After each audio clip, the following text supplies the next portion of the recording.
জামাতের secretary general মিয়া গোলাম পরওয়ারের নেতৃত্বে জামাতের ৬ সদস্যের প্রতিনিধি দল নির্বাচন কমিশনের সঙ্গে বৈঠক করছেন। এই বিষয়ে জানতে সরাসরি যুক্ত হচ্ছে সহকর্মী সাদিয়া ফিরোজের সঙ্গে।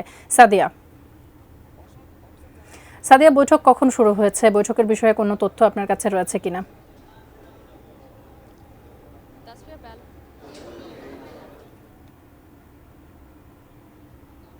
বৈঠকটি শুরু হয়েছে এবং এখনও সেই বৈঠকটি চলছে।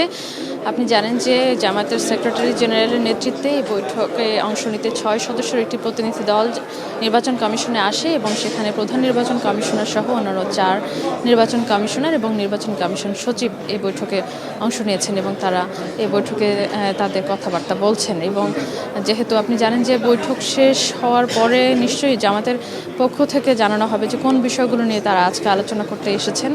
এবং দীর্ঘ প্রায় ১৪ বছর পর জামাতে ইসলামী আজকে নির্বাচন কমিশনে এসেছে। ২০১২ সালে সবশেষ নির্বাচন কমিশনে জামাতে ইসলামী এসেছিল। স্বাস্থ্যকর অল টাইম ফ্যামিলি কেক, সব সময় অল টাইম হেলদি লাইফ। তাদের নিবন্ধন যে বাতিলের প্রক্রিয়া চলছিল সে সময় তাদের গঠনতন্ত্র সংশোধনী এনে তারা জমা দিয়েছিল। তারপর দলটির নিবন্ধন বাতিল হয় ২০১৩ সালে এবং তারপর থেকে কিন্তু জামাতে ইসলামীর নির্বাচন কমিশনে আর আসেনি বা আসার সুযোগ পায়নি।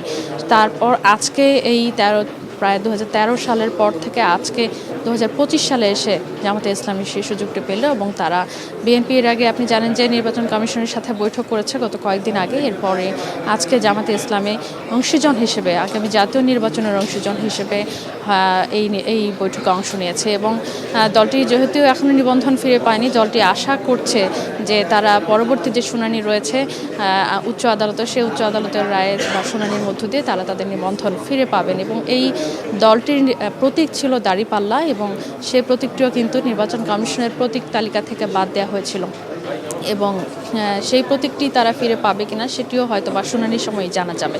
তবে আজকে তারা যে বৈঠক করলো এরপরে যতটুকু জানা গেছে যে নির্বাচন কমিশনে তারা নির্বাচনী ব্যবস্থা সংস্কার সহ বিভিন্ন ইস্যু নিয়ে, মূলত নির্বাচনী ইস্যু নিয়ে আজকে তারা কথা বলতে এসেছে এবং আগামী জাতীয় নির্বাচনের সাথে স্থানীয় নির্বাচন নিয়ে তারা কথা বলবে কিনা সবগুলো বিষয় নিয়ে নির্বাচন কমিশনে আমরা আছি। আমরা সাংবাদিকরা নিশ্চয়ই তাদের কাছে জানতে চাইব সব বিষয়ে। তাদের যে ব্রিফ হবে বা তারা যে কথা বলবেন গণমাধ্যম কর্মীদের সাথে সেখানে জানা যাবে। তাসফিয়া।